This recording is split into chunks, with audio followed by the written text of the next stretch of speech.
नमस्कार, आप देख रहे हैं सुदर्शन न्यूज और मैं हूं आपके साथ हमेशा। शाम के 6 बज चुके हैं और समय हो चुका है रण क्षेत्र का, जिसमें आज हम बात करेंगे राजस्थान विधानसभा चुनाव की। अब इस चुनाव में बहुत ज्यादा समय नहीं बचा है। राजस्थान के रण को जीतने के लिए कांग्रेस और बीजेपी दोनों ही पार्टियों ने पूरी ताकत झोंक दी है। बीजेपी की ओर से पीएम मोदी ताबड़तोड़ रैली और रोड शो कर रहे हैं। बीजेपी के राष्ट्रीय अध्यक्ष जेपी नड्डा भी अब मैदान में कूद गए हैं।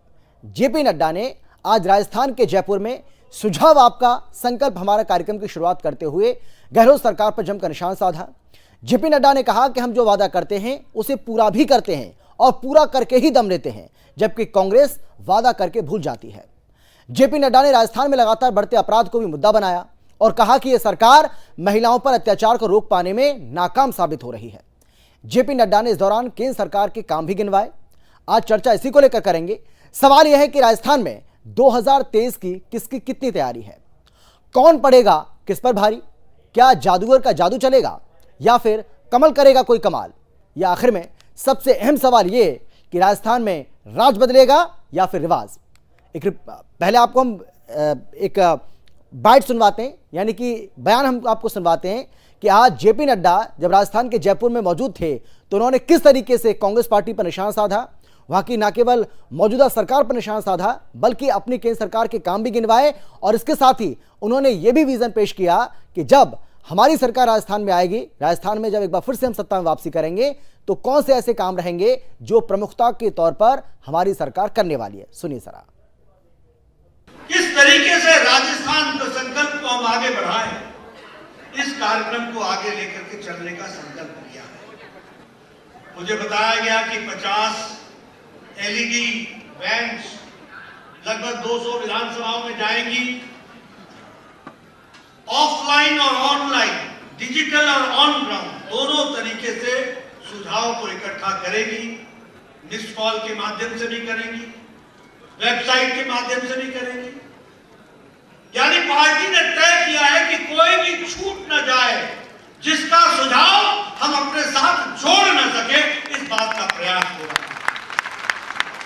मुझे पूरा विश्वास है कि ये कार्यक्रम सफल होगा और आप लोग राजस्थान आगे चल करके आपके सुझाव से एक मजबूत और एक विकसित राजस्थान को हम आगे ले चलेंगे, ये मेरा पूरा विश्वास है। आपके सामने ये कौन कौन सी बातों को रखूं? अगर मैं उत्पीड़न की बात करूं, आज पिछले 6 महीने 3406 रेप केसेस, 3,000। अगर मैं बात करूं प्रतापगढ़ में उस आदिवासी महिला को निर्वस्त्र करके और उसके साथ जिस तरीके का सलूक हुआ वो हम सबको मालूम। अलवर में 16 साल की बच्ची नाबालिग, उसके साथ गैंग रेप हुआ। भीलवाड़ा में बच्ची को के साथ रेप हुआ, बाद में उसको भट्टी में जला दिया गया। क्या है ये? आप बताइए, राजस्थान की संस्कृति है क्या? राजस्थान को बदनाम कौन कर रहा है? अशोक गहलोत की करतूतें का।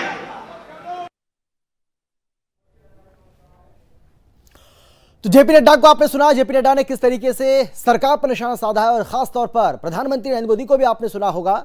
जब अब से कुछ दिन पहले उन्होंने रैली की थी राजस्थान के अंदर, तो उन्होंने भी क्राइम जो बढ़ रहा है, जो अपराध का ग्राफ लगातार राजस्थान के अंदर बढ़ रहा है, उसी को उन्होंने मुद्दा बनाया था और जेपी नड्डा का निशाना भी उसी पर है। और ऐसा लग रहा है कि राजस्थान में बढ़ते क्राइम के ग्राफ को लेकर बीजेपी हमलावर तो है ही, इसके साथ ही बीजेपी इस चुनाव में इसको सबसे ज्यादा मुद्दा, सबसे बड़ा मुद्दा बनाने की कोशिश कर रही है, ऐसा प्रतीत भी हो रहा है। हमारे साथ कौन कौन खास मेहमान मौजूद हैं, सबसे पहले उनसे आपका हम परिचय कराते हैं। हमारे साथ बीजेपी की ओर से बीजेपी के प्रवक्ता रूपेंद्र सिंह शेखावत जी जुड़ गए हैं, बहुत स्वागत है सर आपका। इसके साथ ही हमारे साथ विजय कौशिक जी, कांग्रेस के प्रवक्ता हैं, आपका भी बहुत स्वागत है विजय कौशिक जी। इसके साथ ही आम आदमी पार्टी की ओर से आम आदमी पार्टी के प्रवक्ता अमित शर्मा जी हमारे साथ जुड़ गए हैं, बहुत स्वागत है सर आपका। और इसके साथ ही political expert, political analyst Anil Garg ji हमारे साथ हैं। अनिल जी, आपका भी बहुत स्वागत है। लेकिन सबसे पहले मैं आपके पास आना चाहूंगा रूपेंद्र जी, और सवाल मेरा आपसे यह है कि देखिए, आज जेपी नड्डा को हमने सुना, बड़े ध्यान से मैंने उनको सुना है। जेपी नड्डा आज केंद्र सरकार की तमाम योजनाओं का जिक्र कर रहे थे। केंद्र सरकार की ओर से पिछले 9 वर्ष में क्या क्या काम किए गए हैं वो बता रहे थे, चाहे वो राम मंदिर का मुद्दा हो, चाहे वो धारा 370 35A का मुद्दा हो, या फिर 3 तलाक का मुद्दा हो, और भी कई ऐसे काम वो गिनवा रहे थे जिसमें वो बता रहे थे कि भाई देखिए आप कैसे राम मंदिर को लेकर हमारा मजाक बनाते थे, आप कहते थे कि मंदिर वहीं बनाएंगे लेकिन तारीख नहीं बताएंगे, अब तो हम तारीख भी बता रहे हैं, आप आइए जनवरी में, स्वागत कर रहे हैं हम विपक्ष के तमाम नेताओं का। लेकिन मेरा सवाल आपसे ये है, मैं आपसे ये जानना चाह रहा हूं कि केंद्र के कामों को राजस्थान में गिनाकर क्या वहां की जनता का भरोसा आप इस चुनाव में जीत पाएंगे? केंद्र में हमारी सरकार है, भारतीय जनता पार्टी की सरकार है। तो केंद्र के काम की जो आप बात कर रहे हैं वो ये है कि 370 की बात हो, चाहे राम मंदिर की बात हो, ये हमारे कोर इश्यूज थे। इसके अलावा भी महिला आरक्षण की बात हो, जितने मुद्दों पे हम चुनाव घोषणा पत्र को लेकर के चुनाव लड़ा हमने, 2014 का चुनाव हो चाहे 2019 का लोकसभा चुनाव, वो वादे हमने पूरे किए। इसलिए हम ये कहना चाह रहे हैं कि हमने जो घोषणा पत्र में जो वादे हम शामिल करते हैं उनको हम पूरा भी करते हैं। हम कांग्रेस पार्टी की तरह नहीं है कि शिलान्यास कोई करेगा, उद्घाटन सालों तक होगा नहीं, सालों तक नहीं होगा, बल्कि उसका शिलान्यास भी होगा, उद्घाटन भी इसी सरकार के कर कमलों से होगा। लोग हमें हंसते थे कि राम मंदिर की तारीख नहीं बताते हैं, तिथि नहीं बताते हैं, अब राम मंदिर की तिथि बता दी है, आपके सामने 370 का मसला भी हल हो गया है, महिला आरक्षण बिल भी हो गया है। तो हमने जो कहा घोषणा पत्र में उसको 100% अक्षर उसको पूरा किया है। और भारतीय जनता पार्टी जो घोषणा पत्र में शामिल करती है जिन बातों को, वो उन्हीं बातों को शामिल करती है कि जिसको हम 100% पूरा कर सकें। इसलिए भारतीय जनता पार्टी के काम की जो गारंटी है कि मोदी जी जो कहते हैं और जो कहा जाता है मोदी के बारे में, मोदी है तो मुमकिन है, तो जो काम भारतीय जनता पार्टी घोषणा पत्र में शामिल कर रही है, जो वादे कर रही है, उन वादों को 100% हम पूरा करेंगे, ऐसा हमारा वादा। नहीं, मेरा सवाल आपसे यह है कि केंद्र के कामों को गिनवाकर राजस्थान की जनता का क्या भरोसा आप जीत पाएंगे? क्या केंद्र के काम गिनवाकर आप राजस्थान में वोट हासिल कर पाएंगे? मैं आपसे ये जानना चाह रहा हूं। बिल्कुल, यहाँ हम विपक्ष की भूमिका में है। विपक्ष की भूमिका के नाते जो हमें जो बात करनी थी, जो मुद्दों को उठाना था, चाहे परिवार संकल्प यात्रा के जरिए हो, नई सहेगा राजस्थान के जरिए हो, जो जन आक्रोश यात्राओं के माध्यम से, हमने विपक्ष की पूरी भूमिका अदा करी। क्योंकि सरकार यहाँ कांग्रेस की थी, तो देखना यह होगा कि वो अपने वादों पे कितनी खरी उतरी है। दिल्ली में सरकार भारतीय जनता पार्टी की थी, तो तुलनात्मक आप अध्ययन करेंगे तो ये देखें कि दिल्ली की सरकार ने अपने कितने वादे, कितने प्रतिशत पूरे किए, राजस्थान सरकार ने कितने वादे जो वादे जनता से किए। आपके सामने कर्ज माफी की बात हुई, 1 से लेकर 10 तक गिनती राष्ट्रीय अध्यक्ष राहुल गांधी जी गिन रहे थे। आज क्या कर्ज माफी हुई है? नहीं हुई। महिला अपराध की बात है, आपके सामने है। कर्ज के विषय हो, चाहे राज्य कर्जे में डूब रहा है, वेतन कर्मचारियों को वेतन नहीं मिल पा रहा है समय पे, तो ये राज्य सरकार के विषय है जहाँ पे उनका फेल्योर रहा है। आज आप कांग्रेस के आदमी कहेंगे हमने स्कूल खोल दिए, महाविद्यालय खोल दिए, लेकिन क्या उन महाविद्यालयों में कभी आपने 5 साल में वैकेंसी निकाल के ये देखा कि वहां व्याख्याता का पद भरा गया या नहीं भरा गया? ठीक है जी, ठीक है रूपेन जी, मैं आऊंगा आपके पास, मैं एक बार फिर से आपके पास लौटूंगा। विजय कौशिक जी, जेपी नड्डा की ओर से ये सीधा आरोप लगाया गया कांग्रेस पार्टी के ऊपर कि कांग्रेस पार्टी वादा तो करती है लेकिन वादा करके भूल जाती है। देखिए, सबसे पहली बार बीजेपी ने कोई वादा 2014 में इन्होंने कहा था कि अच्छे दिन आएंगे, लेकिन देश के बुरे दिन आ गए। इन्होंने कहा विदेशों से काला धन वापस लेकर आएंगे, विदेशों में काला धन बढ़ गया। इन्होंने कहा 2 करोड़ रोजगार हर साल देंगे, 2 करोड़ रोजगार हर साल छीनने का काम सरकार ने ऑन रिकॉर्ड किया। इन्होंने कहा 100 स्मार्ट सिटी बनाएंगे, एक भी स्मार्ट सिटी नहीं बनाई। इन्होंने कहा कि 350 गाँवों को हम स्मार्ट बनाएंगे, एक भी गांव स्मार्ट नहीं बनाया। इन्होंने कहा कि हम देश को आर्थिक रूप से मजबूत करेंगे। तो देश के 70 सालों के इतिहास में पहली बार इस सरकार ने आरबीआई के रिजर्व फंड से 2 बार पैसा निकालकर खर्च किया, तो ये देश की आर्थिक स्थिति को बताता है। इन्होंने कहा कि हम चाइना के खिलाफ ये करेंगे, वो करेंगे, बिजनेस बंद कर देंगे। आज चाइना के साथ हमारा व्यापार घाटा रिकॉर्ड $100 अरब को क्रॉस कर चुका है। तो सवाल ये है कि नहीं, ये जो मुद्दे आप बता रहे हैं ये राष्ट्रीय मुद्दे हैं। हो सकता है कि लोकसभा चुनाव में ये मुद्दे काम करें, लेकिन आपको लगता है कि राजस्थान के विधानसभा चुनाव में ये मुद्दे काम करेंगे? जी भाई, महंगाई अगर है देश में तो वो तो राजस्थान की जनता भी झेल रही है और उस पर मरहम लगाने का काम। लेकिन अगर महंगाई की आप बात करेंगे, देखिए महंगाई की अगर बात करेंगे तो देश में सबसे ज्यादा पेट्रोल अगर कहीं ज्यादा महंगा है, कीमती है, तो वो तो राजस्थान ही है। राजस्थान का गंगानगर है, सबसे ज्यादा वहीं पर पेट्रोल महंगा है। तो आप करिए तो भाई, वैट तो आप कम कर ही सकते हैं ना, वो तो राज्य सरकार के हाथ में है। कहिए ना, आपने कहिए, मैं अपनी बात रखी। बोलिए आप। देखिए, हमने इस सरकार को राष्ट्रीय स्तर पर बेनकाब करने के लिए राज्य के जो कर हैं उनमें छूट नहीं दी है, क्योंकि हम सरकार का काला चेहरा ये बताना चाहते थे कि भी जो सरकार एक देश और एक टैक्स व्यवस्था की बात करती है, उसने पेट्रोल डीजल को इस व्यवस्था से बाहर निकालकर, जीएसटी से बाहर निकालकर देश की जनता को लूटने का काम किया है। तो ये हमारा एक राजनीतिक नजरिया है कि इस सरकार को जनता के बीच में बेनकाब किया जाए। दूसरी बात कि भाई हम माननीय मोदी जी का धन्यवाद करना चाहते हैं कि राजस्थान के अंदर माननीय मोदी जी अपनी हार को स्वीकार कर चुके हैं, क्योंकि उन्होंने राजस्थान में आते ही अपनी रैली के माध्यम से गहलोत जी के लिए जी इस तरह से कहकर उन्होंने, उनके कहने का अर्थ ये था कि उन्हें बीजेपी भी जिताएगी और राजस्थान की जनता भी उन्हीं को जिता रही है। तौर पर जी हमें बधाई दी है, वो उन्होंने राजस्थान के हालात को देखते हुए बधाई दी है। हम उनकी बधाई को स्वीकार करते हैं और हम ये मानते हैं कि राजस्थान में गहलोत सरकार अच्छे काम कर रही है और उन कार्यों के दम पर हम निश्चित तौर से दोबारा सत्ता में आएंगे। ठीक है, ठीक है, ठीक है विजय कौशिक जी, मैं लौटूंगा आपके पास। अमित जी, मैं आपके पास आना चाहता हूं। मैं आपसे ये जानना चाहता हूं कि आम आदमी पार्टी राजस्थान में अपने आप को कहां पा रही है? क्योंकि भाई देखिए, एक तरफ बीजेपी ये दावा कर रही है कि हम सरकार बनाने जा रहे हैं, कांग्रेस ये दावा कर रही है कि हम रिपीट करने जा रहे हैं, तो फिर आम आदमी पार्टी का क्या होगा? आम आदमी पार्टी की जगह कहां बनती है? आम आदमी इंडिया के साथ है जी, और हमारे भारतीय जनता पार्टी के प्रवक्ता बड़े अच्छे से अभी गिनवा रहे थे 2014 से 19 तक की कहानी। 2014 में ये मोदी जी ने ये नहीं बोला था कि मैं यूसीसी लाऊंगा, मोदी जी ने ये नहीं कहा था नोटबंदी करूंगा, मोदी जी ने ये नहीं कहा था कि मैं नया सदन बनाऊंगा। जो मोदी जी ने कहा था 2014 में वो तो बात बताया ही नहीं। मोदी जी ने 2014 में ये कहा था कि जिस देश का रुपया गिरता है उस देश का प्रधानमंत्री गिरा हुआ होता है। जिस देश अभी पेट्रोल का दाम बढ़ा घटा, ये मोदी जी का वचन था। मैं देख रहा हूं कि जिस स्थिति में डॉक्टर मनमोहन सिंह जी अपनी कुर्सी को हैंड ओवर किया था, मैं तो कहूंगा कि वो पुराने दिन देश को वापस ला दे। इन्होंने बेरोजगारी पे बात करी थी, बेरोजगारी कितने रोजगार पैदा कर दिया इन्होंने मोदी जी ने बड़े सफाई से पूरे देश में झूठ बोला, झूठ का प्रोपेगेंडा 15-15 लाख रुपए देने की बात करी, जो जनता से एक जीरो अकाउंट का खाता खुलवा करके बैंक में पैसे मंगवा लिए कि वो अब हमारे काम आ जाएंगे। तो ये हर काम अपने फायदे के लिए भारतीय जनता पार्टी की है, ना कि जनता के लिए और देश के लिए। इनको घूमने का भी शौक था, इनको महंगे कोट पहनने का शौक था, इनको लग्जरी गाड़ी की शौक थी। ये सारे अरमान इन्होंने अपने स्वार्थ के लिए किया, अपने स्वार्थ के लिए पूरा किया है, ना कि 2014 और 2019 की कमिटमेंट के अनुसार इन्होंने कोई काम किया है।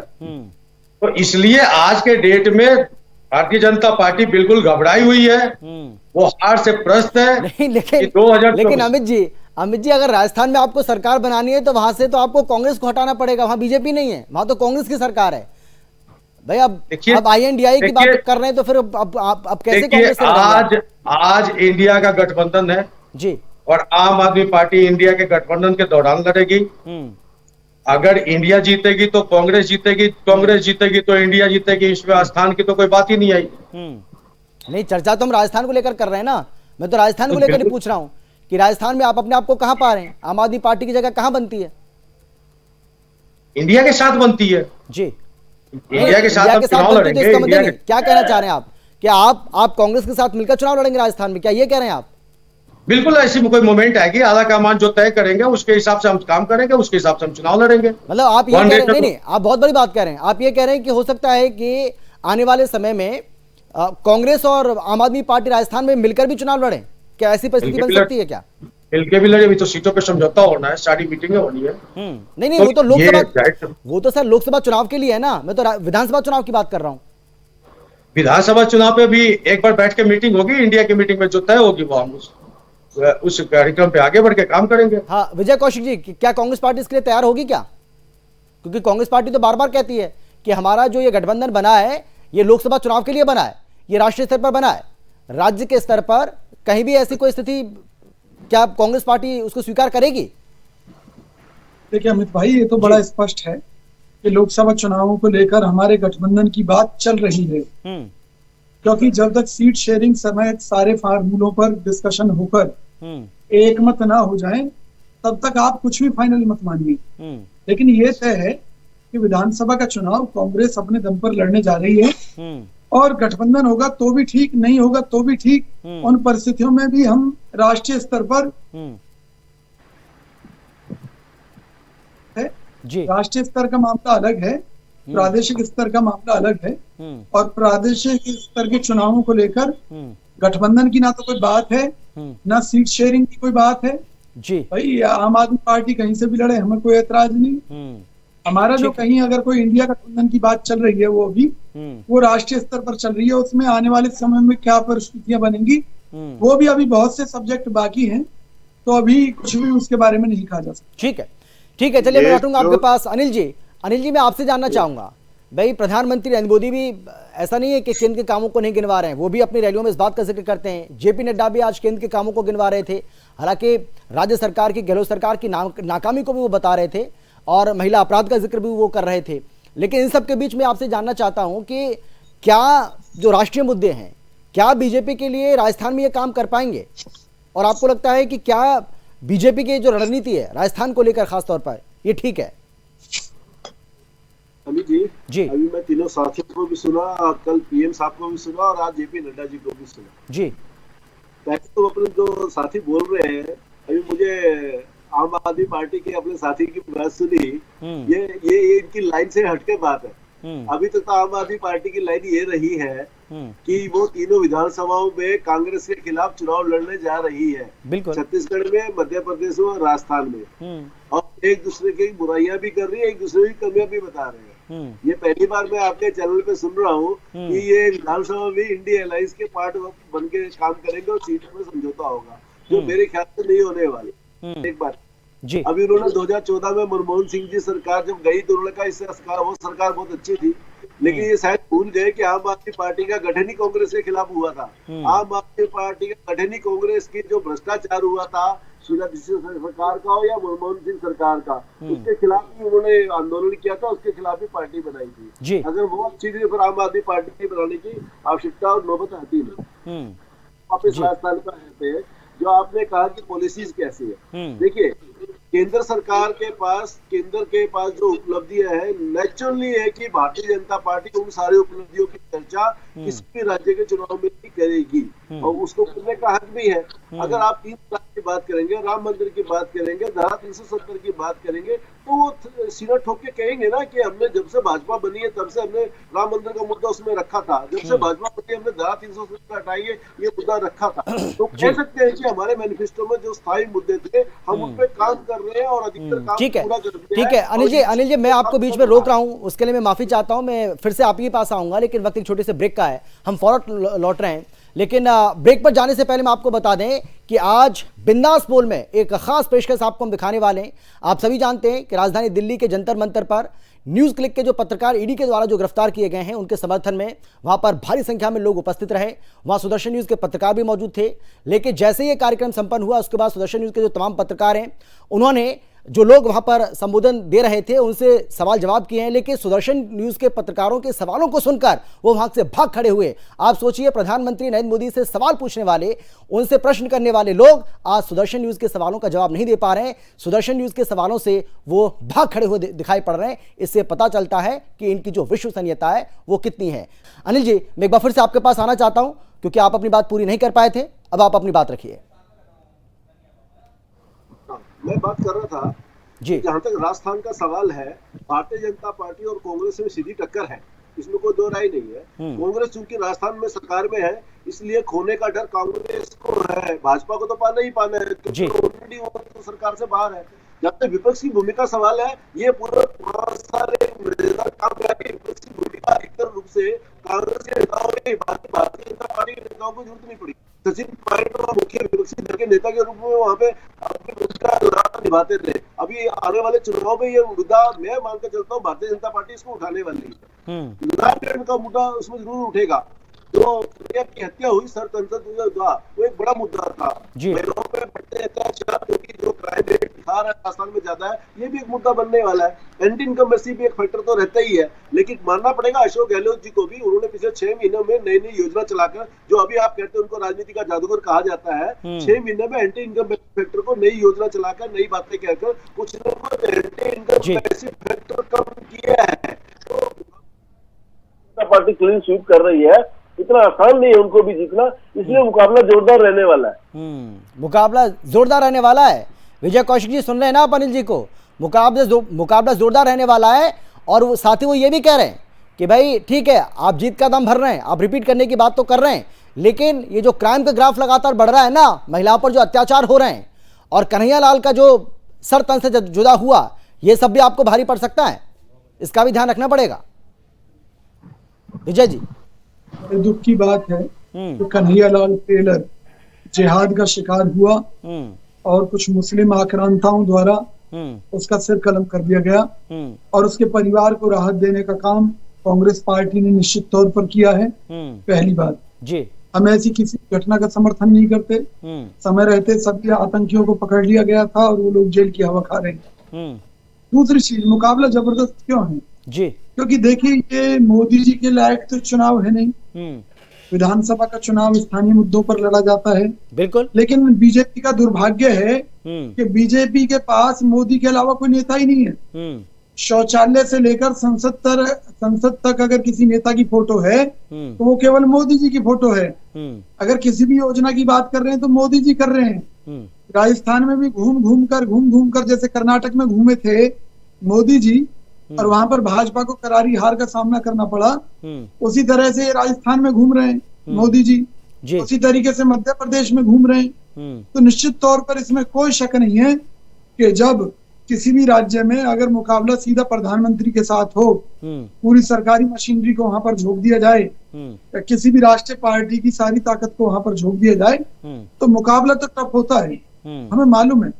लेकिन जो मोदी जी ने राष्ट्रीय स्तर पर जनता को छलने का काम किया, धोखा देने का काम किया, महंगाई के माध्यम से, बेरोजगारी के माध्यम से लोगों के जनजीवन को बड़ा ही असुरक्षित और डरावना बना दिया, उसका खामियाजा मोदी जी को राजस्थान चुनाव में भी भुगतना पड़ेगा। मैं मानता हूं हमारी सरकार है, हमारी कुछ कमियां हैं, लेकिन फिर भी गहलोत जी ने जितना बेहतर किया है वो अपने आप में एक रिकॉर्ड है। उन कामों के बूते पर हमें पूरी उम्मीद है कि हमारी सरकार दोबारा आएगी। बाकी देखिए, लोकतंत्र में जनता जनार्दन ही भगवान है, और निश्चित तौर पर फैसला तो राजस्थान की जनता करेगी, लेकिन हम जनता को विश्वास दिलाने में हम सफल रहे हैं कहीं ना कहीं कि मोदी जी से बेहतर काम गहलोत जी ने किए हैं, और राजस्थान को उन्होंने हर विपरीत परिस्थिति से बचाए रखा, जबकि केंद्र सरकार और राज्य सरकार जहां पर इकट्ठा काम कर रही थी भाजपा की, वहां पर हालात खराब हुए और जनता ने वहां से इनको नकार दिया, चाहे वो कर्नाटक हो चाहे हिमाचल हो। तो राजस्थान की सरकार लेकिन वहां की तो परंपरा रही है ना सर, वहां की तो परंपरा रही है, और अगर यही परंपरा अगर चलती रही जो पिछले 30 साल से देखने को मिल रही है, तो उसके मुताबिक भी तो फिर तो कांग्रेस का जाना तय है, अगर परंपरा बरकरार रहती है तो। मेरी बात सुनिए जी, कोई भी परंपरा बनती है टूटने के लिए बनती है। देश दुनिया में कोई ऐसी परंपरा नहीं बनी कि जो ना टूटी। आप उत्तराखंड का देख लीजिए, वहां हमारी सरकार रही और वहां हर बार रिपीट होती, लेकिन इस बार हम चूक गए। तो ये सब पब्लिक, आज देखिए, आज सूचना प्रौद्योगिकी का दौर है, और आम जनता की अगर थाली में रोटी नहीं है, और आप ये कह रहे हैं कि हमने इस देश को 5वीं बड़ी अर्थव्यवस्था बना दिया, 6वीं बना दिया, 7वीं बना दिया, और आम आदमी की थाली में रोटी है नहीं, तो वो तो गाली देगा मोदी जी को, वो तो नहीं मानेगा किसी भी आंकड़े को। तो कोई भी आंकड़ा आम आदमी की थाली से, आम आदमी के कपड़ों से, आम आदमी के रहन सहन से, आम आदमी के घर से शुरू होता है। अगर मान लीजिए आपने लोगों की रोटी छीन ली और टॉयलेट बना दिया, अरे भाई जब पेट में कुछ नहीं जाएगा तो फ्रेश होके क्या करेगा आदमी, कहाँ से फ्रेश होगा।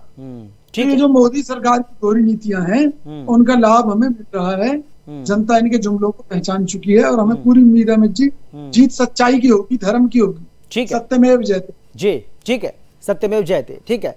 हाँ, रुपेन जी कुछ कहना चाह रहे हैं? हाँ, बोलिए आप। मैं सवाल करूं उससे पहले आप कुछ बोलना चाह रहे हैं? हाँ, बोलिए आप बोलिए। मैं ये कह रहा हूँ हाँ। कि कानून और व्यवस्था की स्थिति तो यहाँ ऐसी है कि ओडिशा की विधायक दिव्या मदेरणा जी ने सरकार पे आरोप लगाया है कि मैं इस सरकार में सुरक्षित नहीं।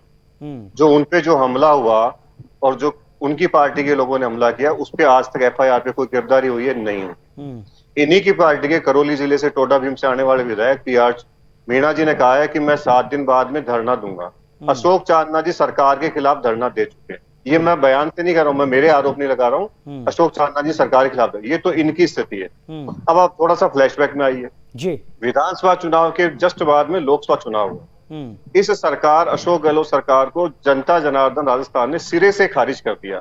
200 सीटों के में से 185 सीटों पे भारतीय जनता पार्टी को लीड मिली है, जिसमें अशोक गहलोत जी के चुनाव क्षेत्र सरदारपुरा से भी भारतीय जनता पार्टी को लीड मिली। वो अपने बेटे को भी अपने चुनाव क्षेत्र, विधानसभा चुनाव क्षेत्र से भी नहीं जीता पाए। तो जो 185 सीट की लीड तो तब सुनने में आ रहा है सरदारपुरा से 6 महीने बाद ही चुनाव था। जी रुपेन जी, सरकार की सुनने में तो आ रहा है सरदारपुरा से अशोक गहलोत को टक्कर देने के लिए गजेंद्र सिंह शेखावत को उतारा जा सकता है मैदान में। ये बात सही है क्या? ये महिलाओं को लेकर जो टिप्पणी कर रहे हैं, और आज अगर 5 ट्रिलियन की बात हो रही है तो सबका देश का विकास हो रहा है, तभी तो भारत 5वीं अर्थव्यवस्था बना है ना। किसी एक की व्यवस्था करने से बना है क्या? लेकिन ये दोहरा स्टैंडर्ड नहीं चलेगा। आम आदमी पार्टी की स्थापना कहाँ हुई थी? रामलीला मैदान से बोल रहे थे, कौन कौन सा थे? शांति भूषण, प्रशांत भूषण जी, कुमार विश्वास जी, योगेंद्र यादव जी। आज कहाँ है? ठीक है। आप कह रहे हैं कि इनके गठबंधन हो रहा है, तो गठबंधन पहले ये तो तय कर ले कि दिल्ली की और पंजाब की कितनी विधानसभा सीटों पे इनका गठबंधन होने वाला है। और राजस्थान की क्या सीट शेयरिंग की कोई बात हुई है? सीट शेयरिंग की कोई बात ही नहीं है। ये तो वो है कि नूरा कुश्ती आपस में करना, चोर चोर बोसेरे भाई हैं। कांग्रेस के भ्रष्टाचार पे बोल करके आम आदमी पार्टी का गठन हुआ, और आप कांग्रेस में सुर मिला रहे हैं आम आदमी पार्टी वाले। तो उतरते हुए श्रीमान जी देर नहीं लगेगी, दिल्ली के तख्ते नीचे उतर जाएंगे आप इस तरीके से बयान देंगे तो। अमित जी, भारतीय जनता पार्टी किस पे चलती है? हमने जो आज संकल्प की बात करी, माननीय हमारे राष्ट्रीय जयपुर आए, तो हमने ये निवेदन किया है, जनता से हाथ जोड़ के निवेदन किया है कि सुझाव आपका है, संकल्प हमारा है। जो सुझाव जनता देगी, जनता जनार्दन देगी, बीजेपी अपने चुनाव घोषणा पत्र में उन सुझावों को शामिल करेगी। हम उसको संकल्प पत्र का नाम देंगे कि हम इन संकल्पों को पूरा करेंगे। भारतीय जनता पार्टी का घोषणा पत्र भारतीय जनता पार्टी नहीं बनाएगी, देश राजस्थान की जनता बनाएगी। और जो जनता तय करेगी, राजस्थान की जनता जो सुझाव देगी, हम उसे ही घोषणा पत्र में शामिल करेंगे। ठीक है अमित जी, जल्दी से जवाब दीजिए 15 सेकंड में, क्योंकि अनिल जी के पास भी जाना है, मेरे पास समय बचा नहीं बहुत ज्यादा। अमित जी जल्दी से। हाँ, अभी कह रहे थे कि प्रशांत भूषण जी के बारे में और सारे जितने भी कार्यकर्ता जुड़े हुए थे रामलीला मैदान में, उनके बारे में आप मुरली मनोहर जोशी जी के बारे में क्यों नहीं बता देते? आप आडवाणी जी के बारे में क्यों नहीं बता देते? ये पुराने जितने भी अनिल जी आपका आखिरी कमेंट, अनिल जी आपका आखिरी कमेंट। और आप क्यों मुस्कुरा रहे हैं? आडवाणी जी आज भी भारतीय जनता पार्टी में है, जल्दी से। ठीक है, आज भी भारतीय जनता पार्टी में समय नहीं मेरे पास, प्लीज। परम श्रद्धेय हैं हमारे, उठा के फेंक दिया गया।